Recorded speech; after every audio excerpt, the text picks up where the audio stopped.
In today's world, an expedition on an Amazonian ship into the depths of the rainforest must surely be one of the most thrilling experiences possible. An adventure within a tropical world of wonder that has not yet been consumed by civilization.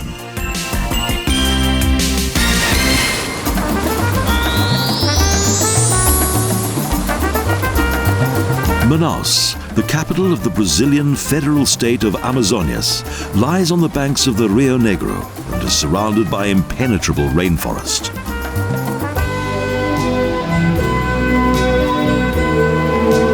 It was rubber that made the city prosper at the end of the 19th century. A symbol of those glorious times is the Opera House, the Teatro Amazonias.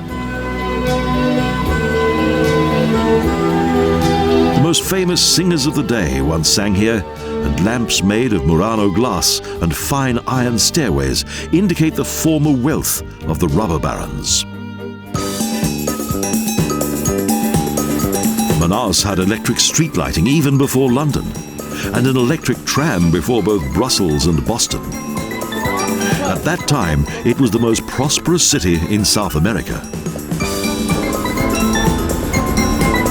In the middle of the 17th century, Portuguese traders and missionaries penetrated into the Amazonias area and built a fortress.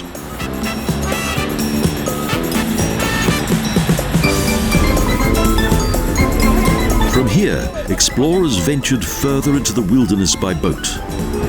Even today, the Amazonians travel by boat as the rivers serve as roads through the jungle. They came to Manaus to replenish their food and general supplies, and then return to the jungle.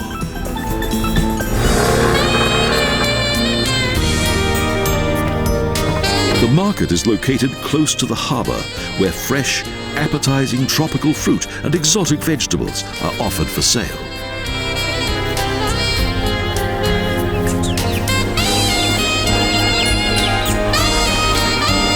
Adjacent is the fish market, where fishermen offer their day's catch.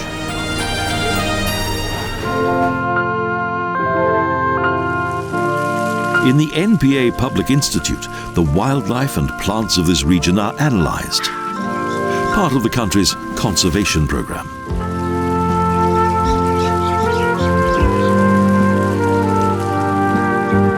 The Japanese museum features piranhas, the largest freshwater fish, as well as various species of insect.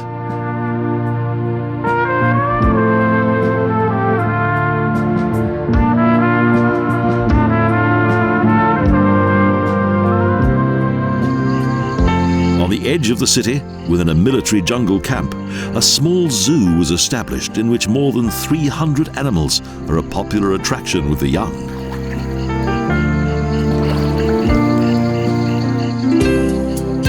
The historic Alfandega Custom House was prefabricated in England and assembled here. Next to it stand various administrative buildings and warehouses of that time. The huge cathedral was constructed during the rubber boom. The wealthy required a suitable building in which to assemble for Sunday church services.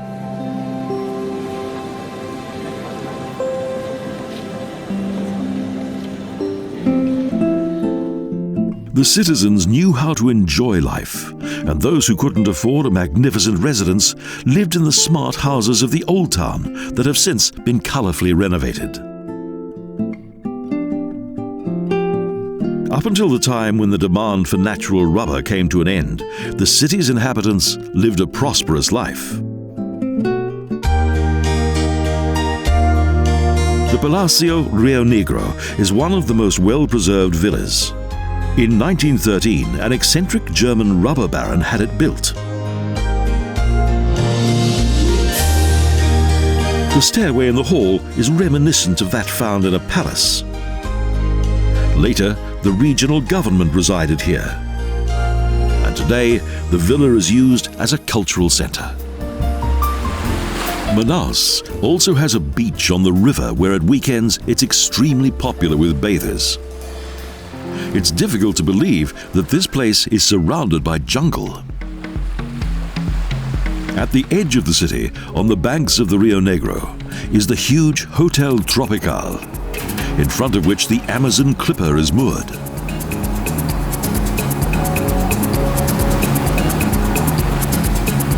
The guests and their luggage are taken on board by small boats.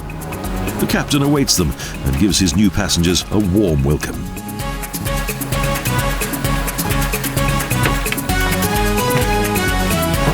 Following a welcoming drink, the tour guide explains the planned route and shows us the huge Amazon basin on a map.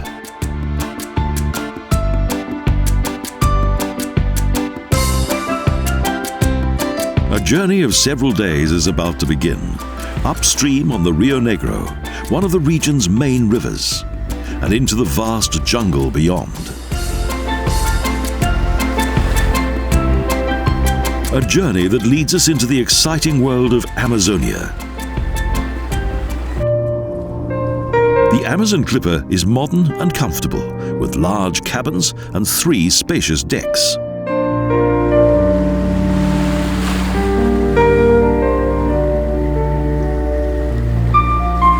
The word Amazonias describes the entire river system of this region.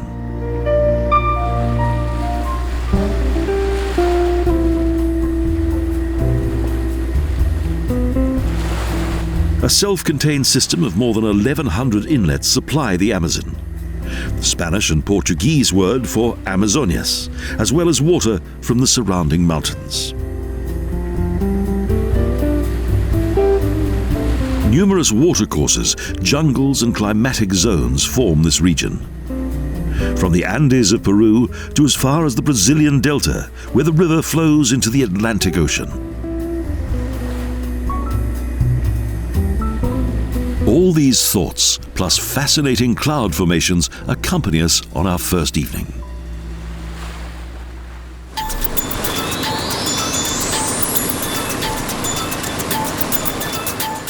Early in the morning, the crew prepares a small excursion boat with an outboard motor, and a guide takes us on the Rio Quiaires.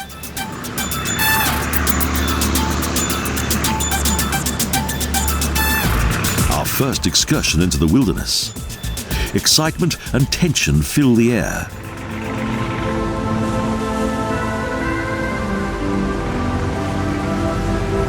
Nature awakes, and the morning light reveals the beautiful reflections of trees on the surface of the calm, though almost stagnant water. It gives a mystical appearance.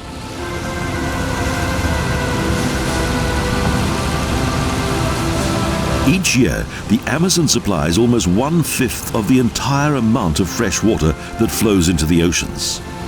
12 times more than the Mississippi.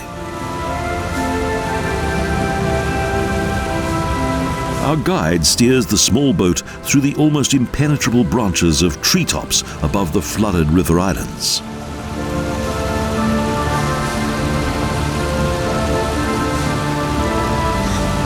The rainfall varies depending upon the season, and the gentle downward slope often raises the water level.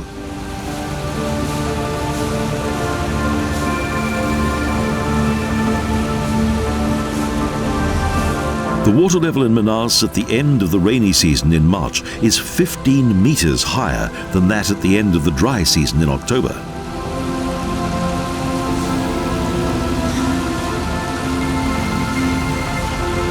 However, the trees that are flooded for several months of the year survive beneath the water. Dead trees are few and far between.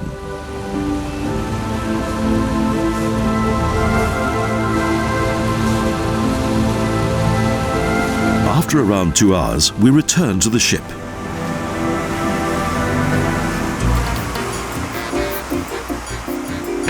The crew awaits the passengers, and the Amazon clipper continues its journey upstream through the dense jungle.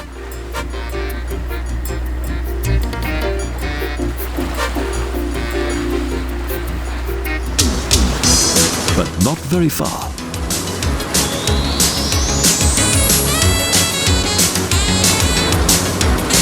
The next adventure is about to begin.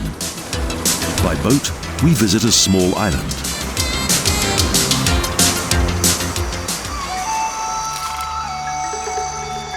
Next, a walk through the jungle. Sometimes our escorts have to cut their way through the brush with a machete. while we listen to the guide. Monkeys look down on us from the trees, while we observe how the milky latex flows from a tree. Rubber that once brought such wealth to this land.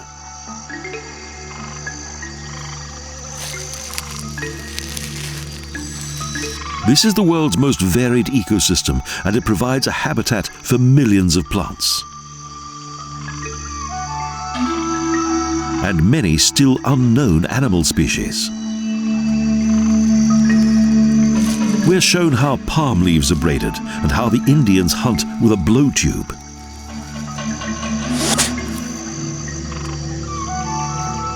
Plus the burning of tree gum.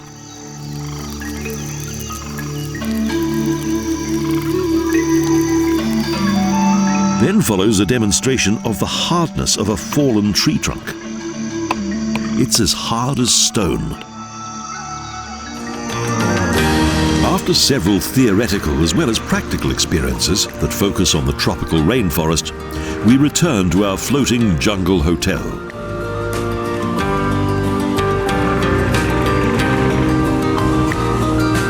Soon we spot the Amazon clipper in all of its glory and stop alongside it.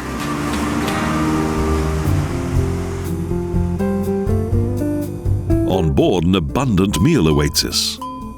Traveling through jungle creates a large appetite.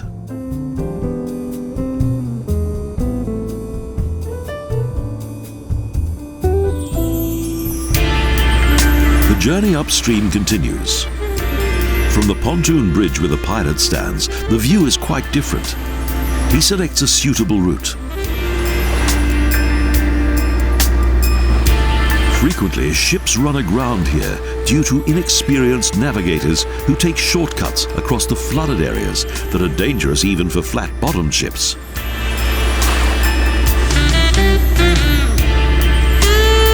From here, the ship travels through what are tantamount to canals. Endless watercourses with jungle-covered islands on each side.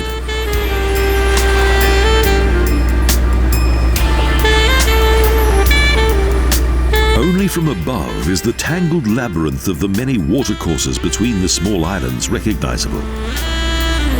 Often the islands are flooded up to the tops of the trees.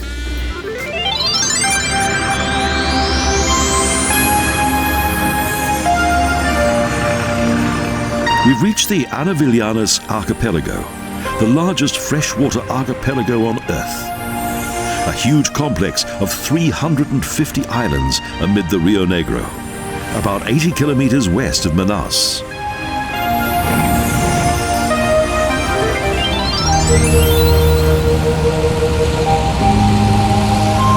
Due to extreme changes of water level, the labyrinth of canals, natural dams and sandy banks changes constantly.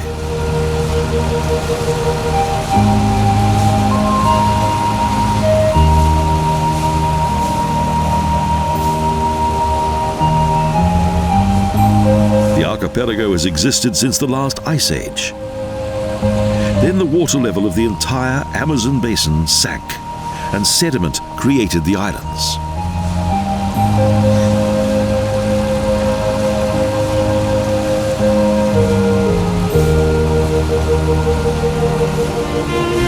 Slowly, late afternoon turns into evening. The confusion of green is transformed into an optical paradise, at least for us, as we remain here only for a short time. Impressive cloud formations and reflections on the surface of the water make us forget that we're situated within a dangerous wilderness.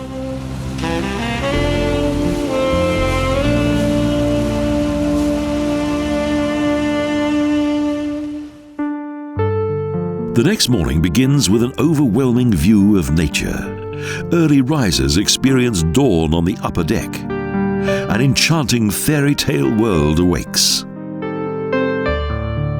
But soon, our next adventure begins. Piranha fishing.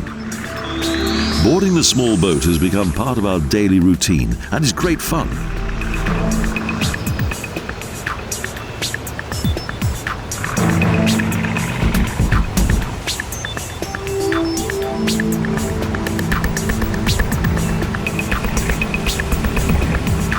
In the silence of early morning, we're led through a confusion of islands in search of a good place to fish. Our guides know where.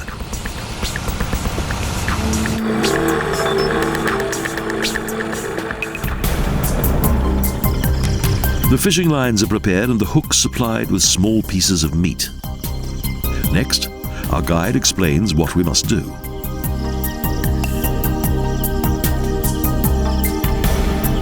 Everyone casts their line and then waits, and pulls the line occasionally to check that the bait is still there.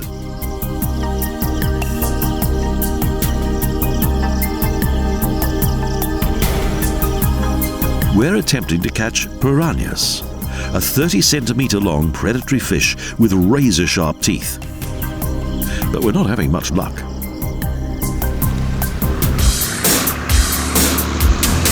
So we move to another spot.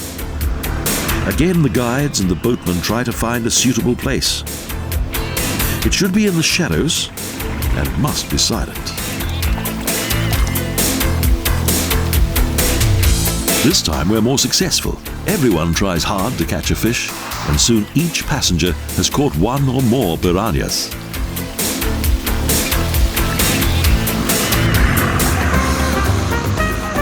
Afterwards, we return to the ship, happy with our catch and hungrily awaiting a tasty breakfast.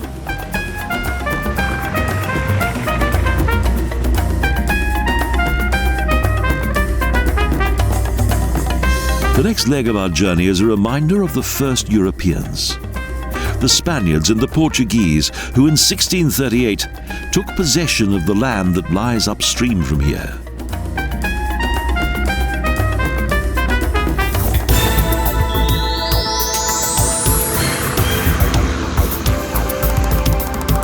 Our ship lays at anchor in a tranquil island bay.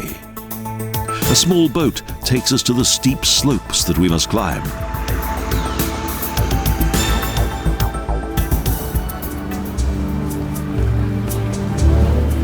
We're going to visit a village of the indigenous people of this area, ancestors of the Indian tribes who were discovered during the conquest of this region.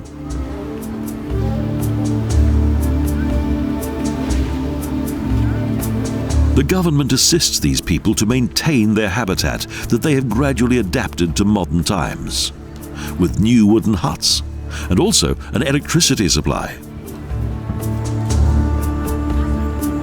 The children here grow up with television, and many new ways to earn a living are attempted in order to lower the dramatic depopulation of this region.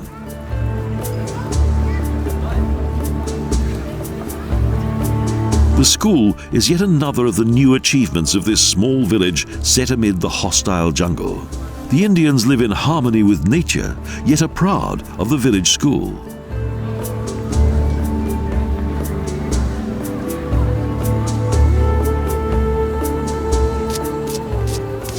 Sugar beet is cultivated and manipulated with much skill. This tribe knows well how to survive in the jungle.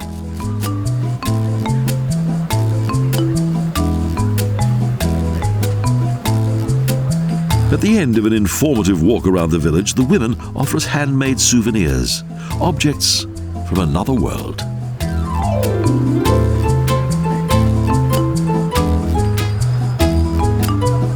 With our heads full of the day's activities, we return to the ship, a leap in time to the third millennium.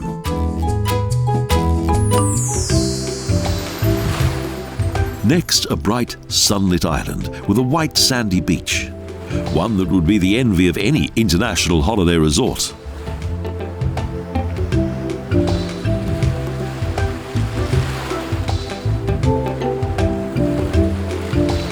We take a break on the island and enjoy the beach. Pure pleasure.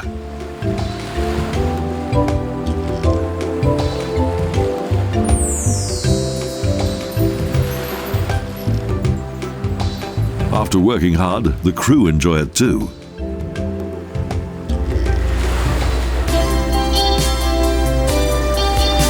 European explorers discovered the green hell of the jungle.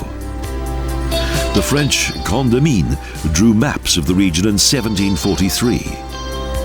and in around 1800 followed Alexander von Humboldt, who charted the actual river.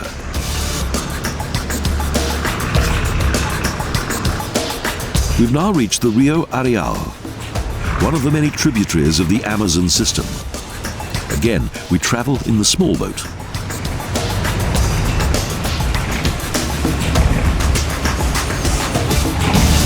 We've come to see the boto, a pink freshwater Amazonian dolphin. Cameras are at the ready.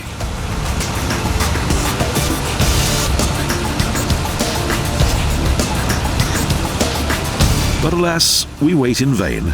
No dolphins today. So we focus on the giant trees of the jungle.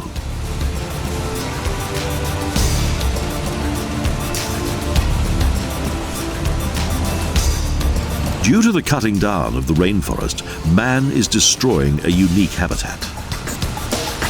Around 60 species of tree grow on just 1 hectare of jungle.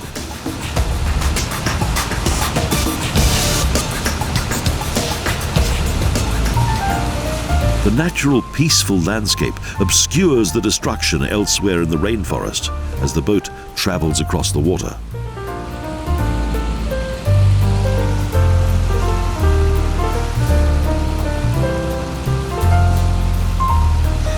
The water of the Rio Negro is as black as its name suggests.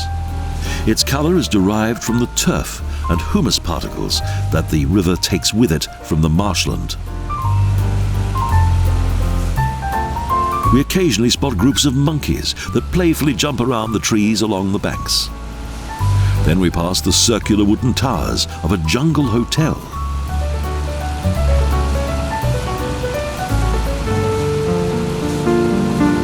While recovering from our surprise at this sight, we continue to travel through the labyrinth of canals as evening sets and the land grows increasingly dark.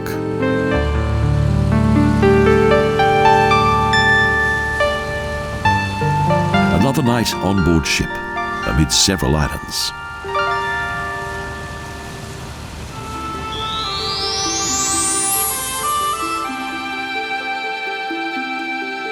Next morning, we're on the Lago Janauri, close to a small settlement with a restaurant ship and souvenir shop. The passengers of the large excursion ships also come here.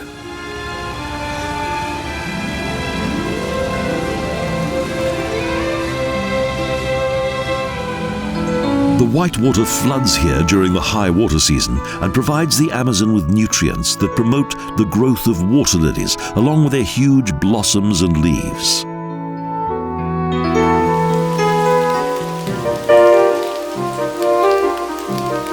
Suddenly, and without warning, it begins to rain heavily, a typical phenomenon of the tropical rainforest. So we run back to the ship that is anchored at the jetty.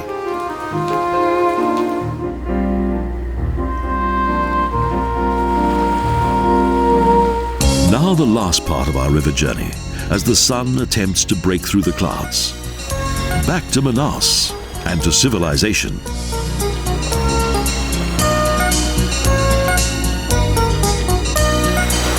We travel downstream. Suddenly, wooden buildings appear and we encounter other ships. The remoteness of the jungle is gone.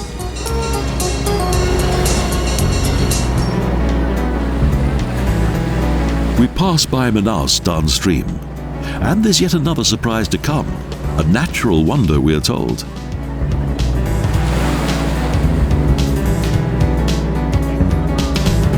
The busy harbour is in stark contrast to the natural world around us.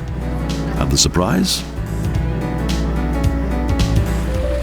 Our guide makes us curious.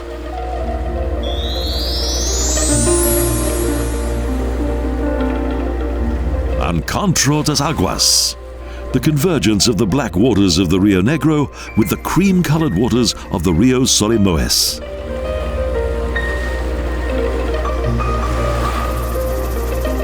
After several kilometers, the waters combine and form the Amazon. The long system of watercourses has ended, and the mighty Amazon flows to the Atlantic Ocean. Here, our adventurous journey by ship on the Rio Negro comes to an end.